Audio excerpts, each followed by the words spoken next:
Le Ghana, pays voisin du Togo, est frappé par une tragédie nationale. Un hélicoptère militaire s'est écrasé ce mercredi 6 août dans le district d'Adansi à Krofuom, dans la région Ashanti, faisant 8 morts, dont 2 ministres en fonction. Il s'agit de l'un des accidents aériens les plus meurtriers que le pays ait connu ces dernières années. D'après Afrique Page, parmi les victimes figure le ministre ghanéen de la Défense, Dr Edouard Omane Boama, et son collègue en charge de l'environnement, de la science, de la technologie et de l'innovation, Ibrahim Murtala Mohamed. Les 2 hauts responsables gouvernementaux étaient à bord d'un hélicoptère militaire Z9 de l'armée ghanéenne, qui avait décollé d'Accra à destination d'Obuasi avant de disparaître des radars.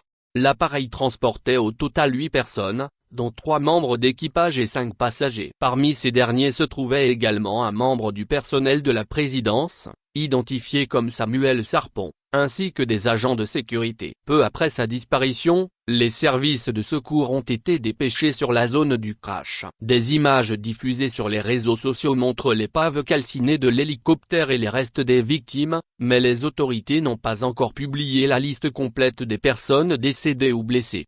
Dans un communiqué signé par la capitaine Veronica Adzoarin, directrice par intérim des relations publiques des forces armées, l'armée ghanéenne avait dans un premier temps annoncé la perte de contact avec l'hélicoptère et appelé les médias à relayer l'information afin d'appuyer les recherches. Le modèle Z9, impliqué dans l'accident, est couramment utilisé par les forces armées pour le transport de personnel ou les évacuations médicales. Les causes exactes du crash restent à déterminer, mais des hypothèses avancent une défaillance technique ou des conditions météorologiques défavorables. Actualité Ghana Sécurité Société.